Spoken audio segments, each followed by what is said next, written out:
Hi guys, welcome back to another session. मैं आभा भनोट लेकर आई हूँ आपके लिए करंट अफेयर्स का एपिसोड नंबर 829। आज की तारीख है 4 नवंबर 2020। हमारे दो चैनल्स हैं, पिनाकल और फ्रंटियर आईएएस, और अगर अभी तक आपने चैनल्स को सब्सक्राइब नहीं किया है तो सब्सक्राइब करना बिल्कुल ना भूलिएगा। साथ ही साथ इस बेल आइकन को जरूर दबाना है ताकि हमारी आने वाली हर वीडियो की नोटिफिकेशन आपको मिल सके। हमारी दो वेबसाइट्स हैं sscglpinacle.com और baljeedhaka.com। इन दोनों को विजिट करना बिल्कुल ना भूलिएगा। ये सेशन हर रोज सुबह 4 बजे अवेलेबल हो जाता है और वीडियो की एंड में आपसे क्विज के क्वेश्चन पूछे जाते हैं जिनका आंसर आपको कमेंट सेक्शन में जरूर करना है।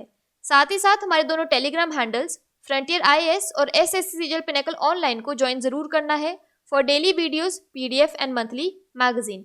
स्टार्ट करेंगे प्रीवियस क्विज के साथ। आपका पहला क्वेश्चन था, पत्रकारों के खिलाफ अपराधों के लिए दंड मुक्ति समाप्त करने के लिए अंतर्राष्ट्रीय दिवस कब मनाया जाता है? तो इसका सही जवाब था 2 नवंबर। और आपका दूसरा क्वेश्चन था, जेसिंडा अर्डन के नेतृत्व वाली न्यूजीलैंड सरकार में मंत्री के रूप में नियुक्त होने वाले पहले भारतीय कौन बन गए हैं? तो इसका सही जवाब था प्रियंका राधाकृष्णन। स्टार्ट करेंगे आज के सेशन के पहले क्वेश्चन के साथ।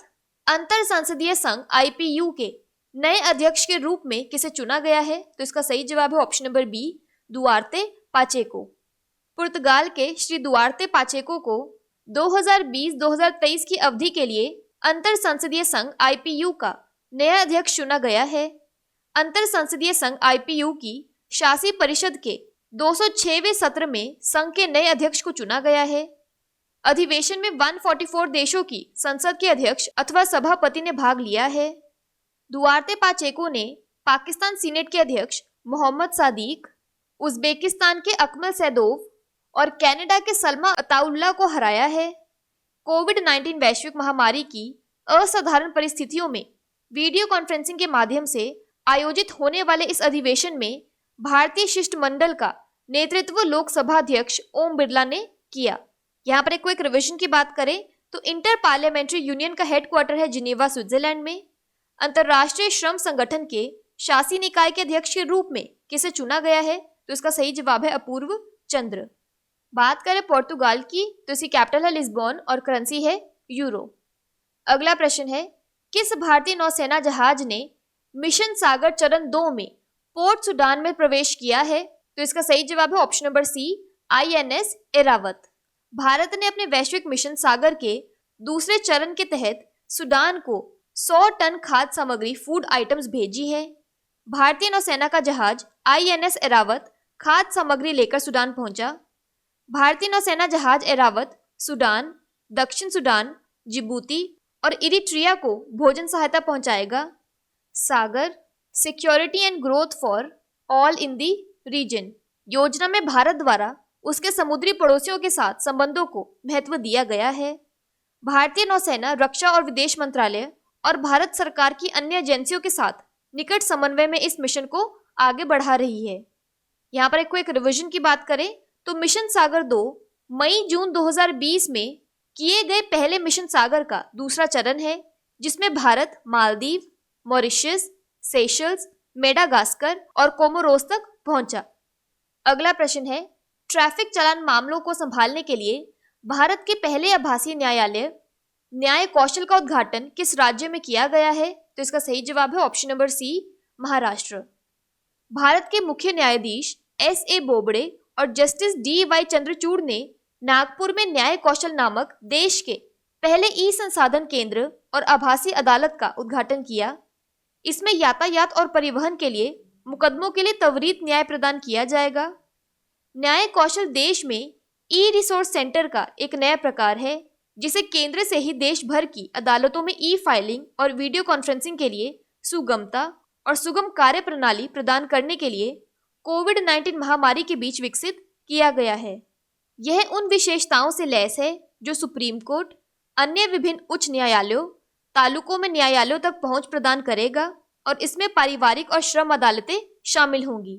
यहाँ पर एक क्विक रिवीजन की बात करें तो भारतीय रेलवे ने कर्नाटक से किस राज्य में पहली निजी तौर पर संचालित RORO मालगाड़ी शुरू की है? तो इसका सही जवाब है महाराष्ट्र। बात करें महाराष्ट्र की तो इसकी वर्ल्ड हेरिटेज साइट्स में आता है Ajanta Ellora caves, Elephanta caves, Victorian Gothic and Art Deco ensembles, Mumbai. National parks में आता है Sanjay Gandhi national park, Gugamal national park और टडोबा नेशनल पार्क। महाराष्ट्र की कैपिटल है मुंबई, गवर्नर है भगत सिंह कोश्यारी और सीएम है उद्धव ठाकरे। अगला प्रश्न है, पद्म भूषण से सम्मानित टी.एन. कृष्णन का हाल ही में निधन हो गया। वह एक प्रसिद्ध डैश थे, तो इसका सही जवाब है ऑप्शन नंबर बी, वायलिन वादक। मशहूर वायलिन वादक टी.एन. कृष्णन का चेन्नई में निधन हो गया। वह 92 वर्ष के थे। उन्होंने 1980 में संगीता कला निधि, 1973 में पद्मश्री और 1992 में पद्म भूषण सहित कई पुरस्कार और खिताब जीते हैं। उन्होंने चेन्नई म्यूजिक कॉलेज में अपने शैक्षणिक जीवन में कई छात्रों को वायलिन सिखाया और वे दिल्ली विश्वविद्यालय में school of music and fine arts के डीन थे। अगला प्रश्न है, डाक विभाग के राज्य मंत्री संजय धोत्रे ने किस विभाग की स्वर्ण जयंती मनाने के लिए एक विशेष कवर जारी किया है? तो इसका सही जवाब है ऑप्शन नंबर बी, विज्ञान और प्रौद्योगिकी विभाग। विज्ञान और प्रौद्योगिकी मंत्री डॉक्टर हर्षवर्धन और डाक राज्य मंत्री संजय धोत्रे ने विज्ञान और प्रौद्योगिकी विभाग की स्वर्ण जयंती मनाने के लिए डाक विभाग के विशेष कवर जारी किए हैं। विज्ञान और प्रौद्योगिकी विभाग 3 मई 2020 से 3 मई 2021 तक अपनी 85वीं वर्षगांठ मना रहा है। विभाग ने स्वर्ण जयंती वर्ष मनाने के लिए कई कार्यक्रमों की योजना बनाई है। डीएसटी की स्थापना मई 1971 में की गई थी, जिसका उद्देश्य विज्ञान और प्रौद्योगिकी के नए क्षेत्रों को बढ़ावा देना और देश में एसएनटी गतिविधियों के आयोजन, समन्वय और बढ़ावा देने के लिए एक नोडल विभाग के रूप में कार्य करना था। विभाग के पास विज्ञान और प्रौद्योगिकी से संबंधित नीतियों के निर्माण के लिए जनादेश और प्रमुख जिम्मेदारियां हैं, जैसे कैबिनेट की वैज्ञानिक सलाहकार समिति, एसएसीसी से संबंधित मामलों से निपटना, वैज्ञानिक अनुसंधान संस्थानों, वैज्ञानिक संघों और निकायों को सहायता और अनुदान सहायता। अगला प्रश्न है, किस क्रिकेटर को एकलव्य पुरस्कार से सम्मानित किया गया है? तो इसका सही जवाब है option number B, K L. Rahul. भारतीय क्रिकेटर और किंग्स 11 पंजाब के कप्तान के.एल. राहुल को कर्नाटक स्टार स्पोर्ट्स पुरस्कारों में एकलव्य पुरस्कार से सम्मानित किया गया है। कर्नाटक राज्य सरकार खेलों में उत्कृष्ट प्रदर्शन के लिए एकलव्य पुरस्कार देती है। राहुल के साथ मयंक अग्रवाल को भी इस पुरस्कार से सम्मानित किया गया है। यहाँ पर एडिशनल इन्फॉर्मेशन की बात करें तो ऑस्ट्रेलिया के पूर्व ऑलराउंडर और चेन्नई सुपर किंग्स के सलामी बल्लेबाज शेन वॉटसन ने क्रिकेट के सभी प्रारूपों से संन्यास लेने की घोषणा की है। बात करें कर्नाटका की तो इसके डैम्स और रिवर्स में आता है कृष्णा राजासागर कावेरी, तुंगभद्रा डैम तुंगभद्रा और Almatti dam Krishna. National parks में आता है Nagarhole national park, Anshi national park और बन्नरघट्टा नेशनल पार्क। कर्नाटका की कैपिटल है बेंगलुरु, गवर्नर है वाजुभाई वाला और सीएम है BS Yediyurappa. UNESCO world heritage sites में आता है हम्पी मॉन्यूमेंट्स और पतरडकल मॉन्यूमेंट्स। अगला प्रश्न है, हाल ही में किस राज्य के मुख्यमंत्री ने अपने पहले रैथु वेदिका का उद्घाटन किया है? तो इसका सही जवाब है ऑप्शन नंबर डी, तेलंगाना। मुख्यमंत्री के चंद्रशेखर राव ने झांगोन जिले के कोडकंदला मंडल मुख्यालय में पहली रैथु वेदिका का उद्घाटन किया। तेलंगाना सरकार राज्य भर में किसानों के प्लेटफॉर्मों रैथु वेदिका का निर्माण कर रही है। राज्य ने इसके लिए 572.22 करोड़ रुपए का बजट अलग रखा है। रैथु वेदिका किसानों को सामूहिक मूल्य, बेहतर विपणन सुविधा, उच्च उत्पादकता और अंतः कृषि को लाभदायक बनाने के लिए अपने अंतिम उद्देश्यों को प्राप्त करने के लिए समूहों में संगठित करने में मदद करेगा। सरकार का लक्ष्य ग्रामीण क्षेत्रों में 2536 रैथु वेदिका और शहरी क्षेत्रों में 65 रैथु वेदिका निर्माण करना है। बात करें तेलंगाना की तो इसके डैम्स और रिवर्स में आता है नागार्जुन सागर डैम कृष्णा, श्रीशैलम डैम कृष्णा, निजाम सागर डैम मजीरा और श्री रामा सागर गोदावरी। वाइल्ड लाइफ सेंचुरीज में आता है Pocharam wild life sanctuary, Kinnerasani wild life sanctuary, मंजीरा सेंचुरी, पखाल वाइल्ड लाइफ सेंचुरी और ईटू नगरम वाइल्ड लाइफ सेंचुरी। तेलंगाना की कैपिटल है हैदराबाद, गवर्नर है तमिलिसाई सौंदरराजन और सीएम है के चंद्रशेखर राव। अगला प्रश्न है, केरल सरकार के सर्वोच्च साहित्य सम्मान एजुथचन पुरस्कार किसने जीता है? तो इसका सही जवाब है option number C, Paul Zacharia. Kerala सरकार के इस वर्ष के सर्वोच्च साहित्यिक सम्मान एजुथचन पुरस्कार के लिए प्रसिद्ध मलयालम लेखक पॉल ज़ाचेरिया को चुना है। ज़ाचेरिया को पिछले 5 दशकों के दौरान मलयालम साहित्य में उनके योगदान के लिए चुना गया। यह पुरस्कार मलयालम भाषा के जनक एजुथचन के नाम पर दिया जाता है। ज़ाचेरिया ने 1979 में केरल साहित्य अकादमी पुरस्कार और 2004 में केंद्रीय साहित्य अकादमी पुरस्कार जीता। यहाँ पर एक क्विक रिवीजन की बात करें तो कौन सा राज्य सब्जियों के लिए न्यूनतम समर्थन मूल्य तय करने वाला पहला भारतीय राज्य बन गया है? तो इसका सही जवाब है केरल। बात करें केरला की तो इसके डैम्स और रिवर्स में आता है मुल्ला पेरियार डैम पेरियार, इडुक्की डैम पेरियार और काकी डैम काकी। नेशनल पार्क्स में आता है अनामुडी शोला नेशनल पार्क, माथीकेटन शोला नेशनल पार्क, पंपदम शोला नेशनल पार्क और पेरियार नेशनल पार्क। केरला की कैपिटल है तिरुवनंतपुरम, गवर्नर है आरिफ मोहम्मद खान और चीफ मिनिस्टर है पिनारई विजयन। अगला प्रश्न है, नवीन और नवीकरणीय ऊर्जा मंत्रालय ने भारतीय अक्षय ऊर्जा विकास एजेंसी IREDA के साथ एक समझौता ज्ञापन पर हस्ताक्षर किए हैं। IREDA के CMD कौन है? तो इसका सही जवाब है option number C, Pradeep Kumar दास।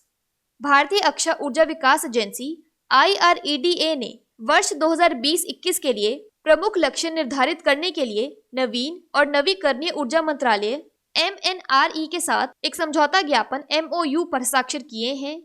MOU पर MNRE सचिव इंदु शेखर चतुर्वेदी और IREDA CMD प्रदीप कुमार दास ने हस्ताक्षर किए। IREDA ने भारत में 5,700 करोड़ रुपए की संचयी ऋण संवितरण के साथ 2700 से अधिक नवीकरणीय ऊर्जा परियोजनाओं को वित्त पोषित किया है और देश में 17,259 मेगावाट की हरित ऊर्जा क्षमता को समर्थन दिया है। यहाँ पर एक क्विक रिवीजन की बात करें तो NTPC बोर्ड ने जुलाई 2025 तक CMD गुरदीप सिंह के कार्यकाल के विस्तार के लिए सहमति दे दी है। अगला प्रश्न है, किस भारतीय टेनिस खिलाड़ी ने मिस्र में ITF खिताब जीता है? तो इसका सही जवाब है option number D, Rutuja Bhosale. Rutuja Bhosale ने मिस्र में $15,000 ITF महिला टेनिस टूर्नामेंट के फाइनल में चेक गणराज्य के अन्ना सिस्कोवा को हराकर एकल खिताब जीता है। 24 वर्षीय ऋतुजा के लिए पेशेवर सर्किट में यह तीसरा एकल खिताब था। उन्होंने मार्च में Fed Cup world group playoff के लिए भारत को क्वालिफाई करने में महत्वपूर्ण भूमिका निभाई थी। 2017 में उनके 2 आखिरी खिताब आए। बात कर लेते हैं आज के सेशन के क्विक समरी की। तो IPU के नए प्रेसिडेंट बने हैं दुआर्ते पाचेको। INS एरावत ने मिशन सागर फेज 2 में प्रवेश किया है। India first ever virtual court न्याय कौशल महाराष्ट्र में शुरू किया गया है। पद्म भूषण अवॉर्डी TN कृष्णन एक फेमस वायलिनिस्ट थे। Department of science and technology की गोल्डन जुबली सेलिब्रेट करने के लिए minister of state for post ने स्पेशल कवर जारी किया है। एकलव्य अवार्ड KL राहुल को दिया गया है। तेलंगाना सरकार ने अपने पहले रायतु वेदिका का उद्घाटन किया है। केरला's हाईएस्ट लिटरेरी ऑनर एजुथचन पुरस्कार पॉल ज़ाचेरिया ने जीता है। IREDA के CMD हैं Pradeep Kumar Das. ITF title in Egypt Rutuja Bhosale ने जीता है। बात कर लेते हैं आज के सेशन के क्विज फॉर द डे की। आपका पहला क्वेश्चन है, किस भारतीय टेनिस खिलाड़ी ने मिस्र में ITF खिताब जीता है? और आपका दूसरा क्वेश्चन है, अंतर संसदीय संघ IPU के नए अध्यक्ष के रूप में किसे चुना गया है? और अगर अभी तक आपने हमारे चैनल को सब्सक्राइब नहीं किया है तो सब्सक्राइब करना बिल्कुल ना भूलिएगा। साथ ही साथ इस बेल आइकन को जरूर दबाना है ताकि हमारी आने वाली हर वीडियो की नोटिफिकेशन आपको मिल सके। हमारी दोनों वेबसाइट्स sscglpinnacle.com और baljidhaka.com को विजिट करना बिल्कुल ना भूलिएगा। साथ ही साथ हमारे दोनों टेलीग्राम हैंडल्स को ज्वाइन जरूर करना है। Thank you so much.